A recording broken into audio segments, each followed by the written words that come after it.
So, William, what do you make of the line change, how that might help the team moving forward here? Yeah, I mean, getting different looks, I think, is always good. I think we've all played together before, so I don't think it'll be anything weird. Matthews and Nyes, though, like, what do you think? How do you think you guys, as a trio, might work together?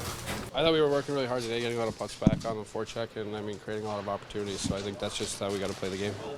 How do you feel about your defensive play? Obviously, we focus a lot on your points, but how do you feel like that area of your game has come along? Yeah, I mean, I think it's come along a little bit with the PK too. I mean, getting out there and playing on the PK helps a lot too. So I mean, putting focus on that too. I mean, that's what it takes to win, right? What was it like to play 26 minutes on the second half of a back-to-back on Saturday? I actually felt pretty good up until the last shift during the 6-on-5, but yeah, it's good.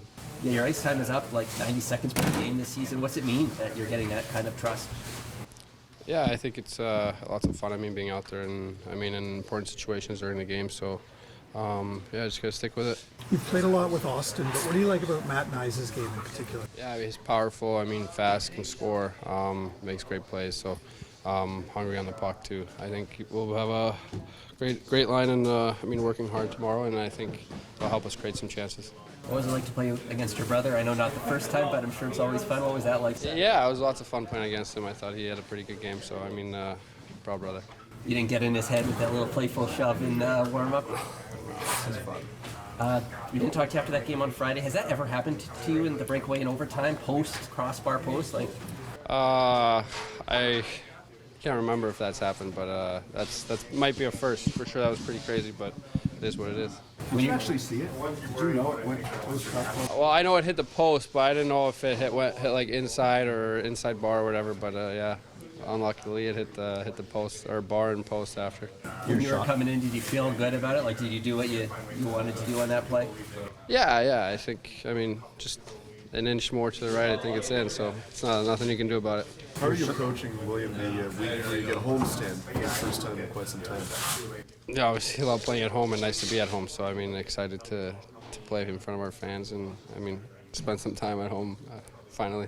Your sons, when we say team about U.S. Thanksgiving, kind of know who they are. Do you guys know what kind of team you are almost 20 games into the season? I mean, I think we know what we're capable of and how we're capable of playing, and I think that's just the thing now of getting to that every night. I think past two games have been actually pretty good games, just a couple of mistakes and stuff. So, and before that we were on a little roll. So I think we're feeling pretty confident about what we're able to do as a group. Your shot totals are up significantly. Why do you think that is? Couldn't tell you. Just getting the puck to the net, I guess. What Is it a conscious decision though to shoot more? Yeah, I don't know. I mean, kind of got to shoot to score, but I don't know if I'm thinking about it any more than what I have in the past. But maybe just finding myself in more shooting areas, I have no clue. The power play change maybe with some different positioning help in that regard, do you feel like? You're getting more shots away in that situation? Yeah, maybe. Look, I haven't thought about this aspect of my game, but maybe, yeah. What's it like to play the team that knocked you out? I know it's not the first time this season, but are there extra emotions when you play Florida? Yeah, I mean, they're a great team, and I mean, we want to be competing against the best, so tomorrow will be a great game. Since your last year, a commercial aired with you on the weekend. It's kind of convenient. You have this viral photo of you and Aaron Rodgers. Does that even work before you? No, it kind of actually happened after that photo, but yeah, it's funny. I mean, like I said before, I've been taking the subway for a couple of years, and I mean, that it became so big this time was, I don't know, kind of funny. But are people looking for you now? Do you feel like? Are you worried? I mean, haven't really been. I don't feel at home almost since that picture. Maybe like a couple of games, but no, it hasn't been bad at all. People are always really nice on the subway, so don't really bother me. Maybe they ask for a picture, but I mean, fans are always really nice. All right, so change of the lines. How do you think that might help the team moving forward here? Yeah, I think like we've talked about a lot of times. A lot of guys feel comfortable playing with multiple guys in this locker room, and everyone brings the same kind of skills. So, it's just trying to obviously jumpstart something, and hopefully it works. Something you fall back on, Mitch, is that when you played with John and when he's played with Auston, good things have happened in the past year. Yeah, I mean, just like I said, we've all played with each other. Us four have kind of swapped in and out throughout spots, and found ways to be successful. I think regardless of who it is and who the two kind of guys are. So, obviously, we have confidence with whoever we're playing with, and that's something that I think is pretty nice to have to lean back on. Is there any difference, or what is the difference in playing with John? I don't know. I mean, I feel like this gets asked quite a bit, but I think they're very similar in types of obviously finding space in the ice that somehow they get into quiet areas and can escape pressure and kind of just find a hole to be in a spot to get pucks on and off their stick quickly. And obviously for myself, that's great to play with, because for me it's trying to open up plays, trying to open up space, and trying to open up them to have that space to get it on and off quickly. Mitch, where do you feel your game's at right now? Yeah, obviously not as great as it usually is, and as I like it. So just got to make sure staying patient out there, not trying to force anything, do what I do best, and that's bring high energy, bring good pace out there, and when the puck gets in my hands, trust my ability to do things with it. What is it about Tyler's game that you think can benefit your game? Well, obviously he's always around the net. He's always kind of around that forecheck and disturbing plays and disturbing pucks. He's got a great stick and feet. So for me, it's just trying to find ways to get the puck towards the net for him to hopefully get a couple whacks at it, or try to help him out on the forecheck and get close to him, that I can get a second opportunity off a puck off a forecheck or something like that. How nice would it be to have a home stand and get a little bit of a run at home for the first time in quite some time? Yeah, it'd be nice to stay at home for a little bit and just relax, and obviously we got to make good of it. Mitch, when you're trying to get your game going, No, I was just going to say, does it come at a good time in the schedule, given sort of the amount of travel that you guys are on? Yeah, I think it does. I mean, it's nice to sit at home and sit in your bed and be around people that you love. So, like I said, it's these are important games for us. We need these points. We got to make sure that we're doing our homestand right. But it is nice to be home and not really travel. you're trying to get your game back to where you want it to be. Is there an area that you focus on, or is there a reason why you think it has been a little off for you? Just not getting the puck with a whole lot of speed and myself moving, and not really trusting my abilities out there. So that's something that needs to change, and just got to trust it. How do you deal with frustration? Breathing, relaxing, realizing that it will come, and if you force stuff, that's when you get more frustrated, more mad. So just got to trust your instincts, trust your game, and I've been in these spots before multiple times in my career. So for me, it's just making sure I'm relaxed, calm and steady out there, and doing what I love. Auston, what sort of impact do you think blind shuffle can make moving forward here? Yeah, I mean, I think sometimes a little change, can help everybody, and I just think with the way the weekend went, mixing things up isn't the worst thing. You played with William a lot, but it feels like this season he's kind of reached a new level. What have you noticed about how he's been going this year? I mean, I'm answering this question a lot lately. Is there one area of his game that you notice that he's elevated? I mean, I just think he's skating, he's moving, he's working really hard. I just think especially staying on pucks has been a big thing, and you can just see, when he's moving his feet and he just stays on pucks. I mean, he's obviously all the skill in the world, but just his competitiveness and his attack mentality, I think, has been really evident this year, and you can just see it in the way he's been playing. Is there a certain area, Austin, that you can point to as to why you and Mitch the last little while maybe haven't been going as well as you normally do? I just think a little bit of maybe just disconnectivity out there at times, and like I said the other night, throughout games, I think it's just a little bit too many highs and lows. I think just the consistency of putting together shift after shift, and hasn't been there as much as we wanted. When there is a change like this, what's the process? Does Sheldon talk to you individually, as a group? Do you just walk in and see it on the board? How does it happen? I mean, I think each situation varies, and that stuff's all internal. So. Thanksgiving, U.S. Thanksgiving historically has been that hockey time where the teams say, we know where we are, we know who we are. You've just passed the weekend. Where do you think you guys are? The record's decent, but is the team playing as good as the record says it is? I mean, I think there's definitely a lot of room for improvement, and I don't think we've quite reached the level of play, especially consistently night after night, that we believe we're capable of. But yeah. What's it like playing Florida, or what do you make of what they've done this year? I mean, it's always a tough challenge. I mean, I think they're a team that knows their identity, that plays very well together. They play the same way every night, and they make it hard on the opposing teams. So it'll be a good challenge for us. Obviously, important points with a divisional rival, and a good test for us tomorrow. I was at a minor hockey rink yesterday. Every single team I watched had a 34 on the back. And when my kids were playing, I don't remember anyone ever having a 34 on the back. What does that mean to you to hear something like that, or even see it if you see it? I just remember everybody wearing 34s playing goalie when I was growing up, but it's cool. I think you always kind of see the the trickle-down effect. When I couldn't wear 34, I wore 19, so I think a lot of guys wore 87, 8, stuff like that when I was growing up, and so it's just kind of the trickle-down effect. It's cool to hear that, and to see that in rinks in the summertime and stuff like that. Obviously, it means a lot, and just kind of a full circle moment, I guess. Does the number mean more to you now than it did when you first chose it? No, it's always meant a lot to me. It's always the number I chose and wanted to wear, no matter what. So, I feel lucky that I've been able to keep it for this long. So. What did you think of Willie's his commercial? Oh, yeah. I thought it was great. I thought it was good.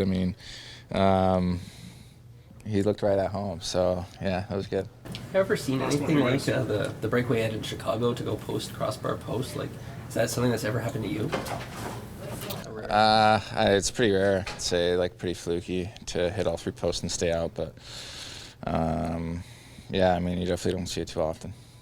Why was now the time to split up Matthews and Marner and try them on different lines? We're coming back off 4 road games in a row here now and come back home.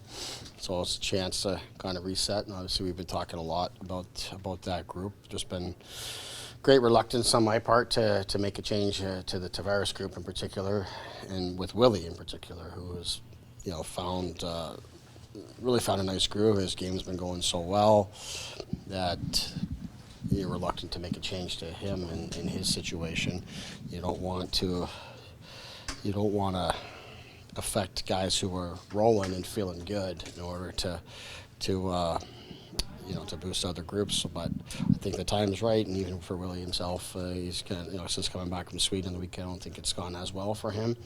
So just the timing is right there. Having said that, seeing from Mitch and Auston over the last 5-7 games that have been effective. Well, I wouldn't say last 5 or 7 games. I think it's been kind of up and down, right? I don't think they had a great game in Detroit when we were in Sweden. I thought they were our best line when we scored 2 5-on-5 goals for us against Minnesota. I don't think they were as good against Chicago. I thought they were better last night. And I think if you kind of look at the way it's gone for them this season, it's the way it's been. They've had really big nights, and they've had other nights where they haven't been effective at all. So you're just trying to find more consistency there. So you look at changing it, and we looked at some other options as well with some of the rest of our lineup and moving things around, but ultimately just sort of settled on this at the time. It was right for the reasons I mentioned there in regards to both Billy and Mitch. Where are you with the state of the team at this point, at this juncture of the season? 5 regulation wins and 19 games is not a lot. Yeah, you guys are talking about that a lot right now, which I've been talking about that for a month, so you're about a month behind me. But listen, to me, we've trended in the right direction here for quite a while. And it doesn't always look like it on the results because we've made some mistakes that have ended up on our net. I think we've been getting lots of points here of late, so we've been finding ways to win. Obviously, not the case on the weekend. But as I've talked about, we made some changes to our group. We reshuffled our lines. I'm not sure what we'll be at now, 7 or 8 games or so. And in that period of time, to me, our team has improved a lot in terms of our process and how we're playing. We've been one of the top teams in the league defensively. Penalty killing hasn't been scored on in 4 games in a row here now. There's positive things happening with our group. You just maybe have to look deeper to find them sometimes, but that's your job is to report on what's happening with the results, and my job is to police the process and dig in deeper and make decisions. I've seen positive trends. We just gotta find ways to either score more or make one less mistake or get one more save, and that's usually the difference between winning in regulation or winning in overtime.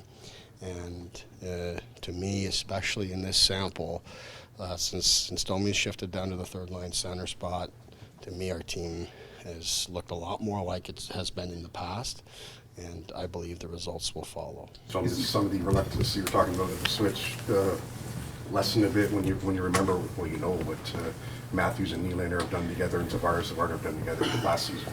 Yeah, for sure, and I've known that, and again, like, you guys, you've been talking to me about this a lot the last few days, but it's been a daily discussion for us internally for a good chunk of time here now. But Willie has been playing so well, and Tavares and Bertuzzi with him have found such good chemistry that you've been really reluctant to mess with that, and more so just challenging Auston and Mitch to sort it out and be better.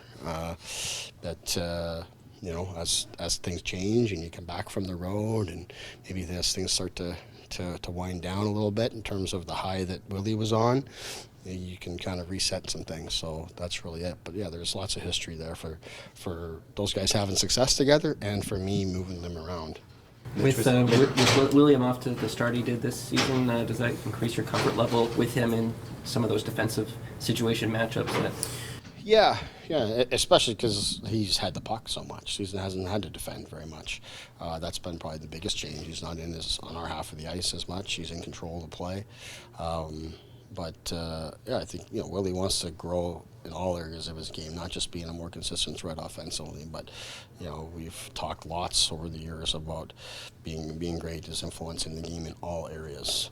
You look at Auston and Mitch, and I mean those guys have really set the standard for that in that regard for us over a number of years. Mitch is a Selke candidate last year, and Auston to me is one of the top defensive centers in the league, and Tavares has improved a lot, and I think Willie has done the same thing. But really for our team, and for those guys in particular, a lot of their best defending comes through how they play on offense, and to me that's where we got to continue to improve. Where did you expect the team to be at this point in the season?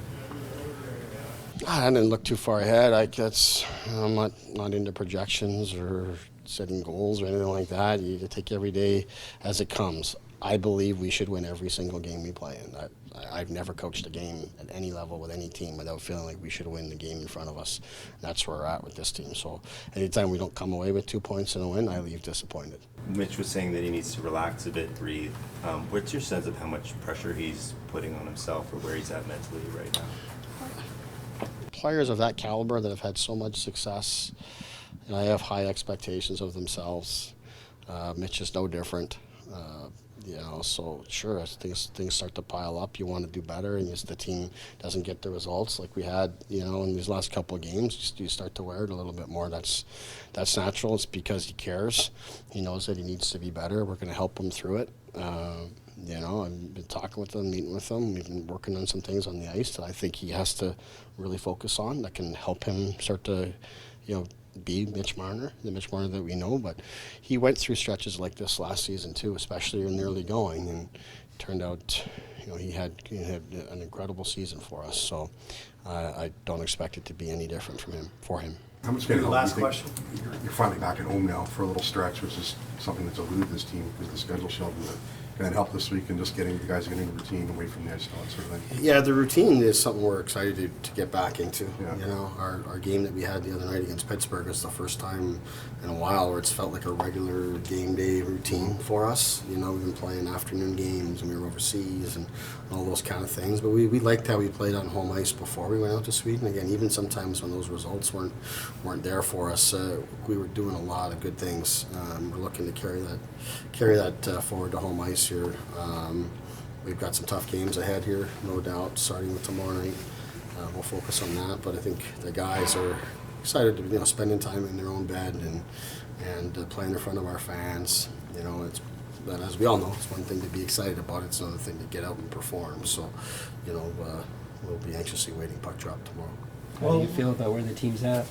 Well, there's two things. There's standings, which is number one, and then how you're playing. And I think from a manager's perspective, you're always looking at how you're playing. To me, we've been hit and miss. There's been some inconsistency in our game, right? Which is a little concerning. That the area that is an area that we'd like to clean up and improve upon is you want to try to put that same game on the ice period after period, game after game. And I think, the one encouraging sign is I think we've when you look at a lot of the data that we look at, our defensive play and what we're giving up has gotten better. It needs to continue to get better. But I think overall there's still gaps in our consistency of how we played. And that would be through the first quarter of the season, that would probably be my overwhelming theme is we just got to become more consistent as a group. Is that part of your job as manager, at least a part of it? We hear the Leafs involved in so many trade rumors at this point, but canvassing the league to see what players might be available to help this team? I think that's your job all the time, is you're trying to help your team now. The idea that you're always just going to trade yourself out of issues isn't realistic. Coming in here, obviously we did some things over the course of the summer. Some have gone well, some are a work in progress, some haven't gone as well. So you take a look at where you're at, and you're always trying to find ways to help the team. I got to learn. Part of this is learning the group we have.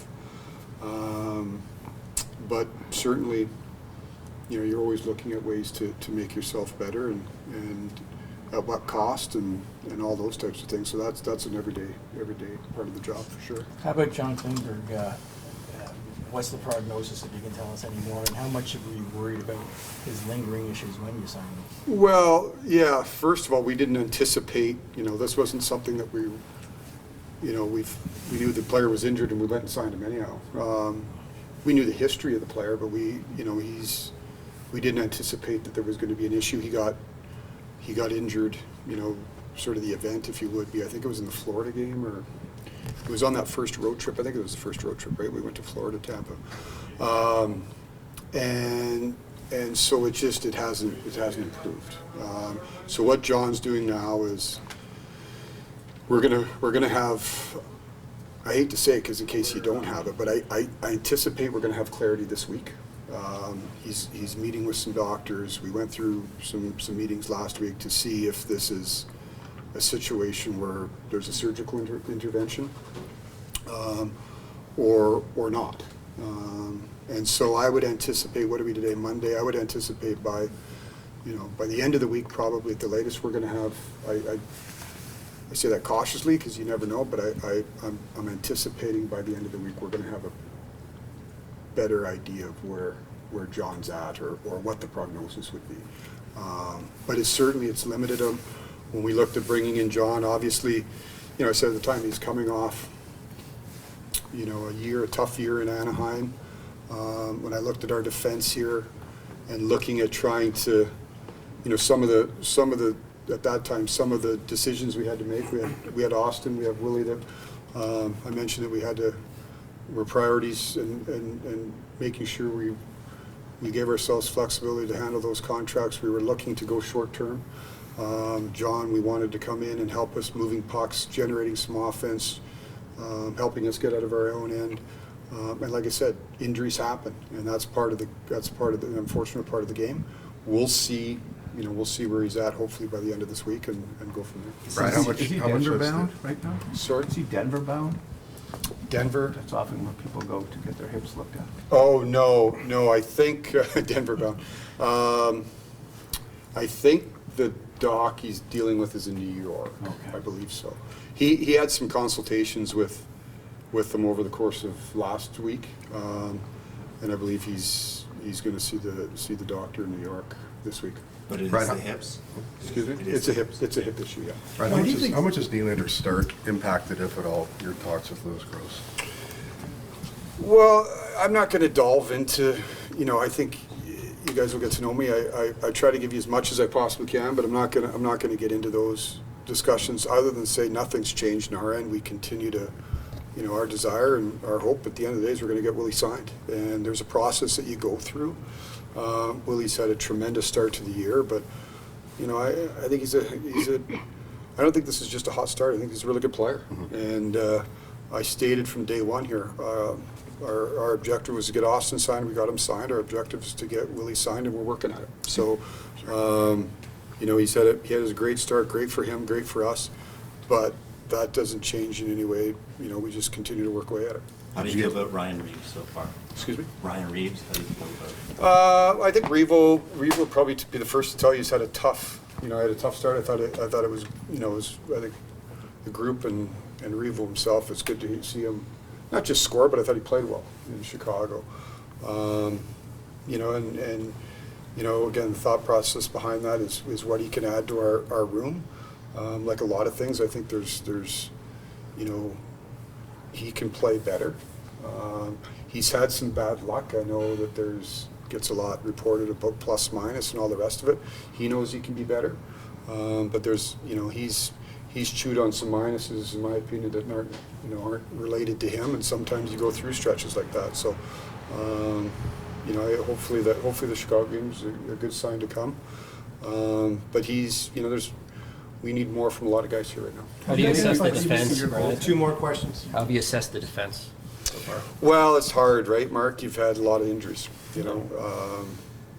So I think what that does is it tests your depth. You know, we've got players playing, and I think they've given us good minutes that we've signed as depth players, and you see them playing into the teens in number of games already. And it pushes people into different chairs, right? You know, the whole idea of, to me, what you try to do as a team is slot people in the right circumstances so they're handling the right minutes. And when you have injuries, it pushes people. You know, it was an area that we wanted to see if we could strengthen regardless. Now when you have injuries, it tests your depth. Like I said, you have people probably playing higher and more minutes than you want, and they're hanging in there. But it's certainly an area we'd like to help ourselves. Now, you know, when you're sitting here in November, it's not as easier said than done, but that's certainly an area that we look at and see if there's a way that we can help ourselves. Thoughts on your goaltending? Probably the same as our team, Steve. You'd like to. I think they can be more consistent. We've seen some real good games. We've seen some games that you know, they can be better, and there's some goals that have gone in that you'd like to have back. Now, I do think, you know, goaltending can clean up a lot of messes for you, but you can clean up a lot of messes and make the goaltending look a little bit better. So I think there's a yin and a yang there. I think, you know, obviously this weekend didn't show up, but over the course of the last number of games, I'd say the last 8 games, our defensive play and what we've given up has gone down. It's been better. We've been a little tighter, and that makes the goalie's job easier. But you know, like I said, I think I would put them in the same category as the rest of the group, and there can be some more consistent play.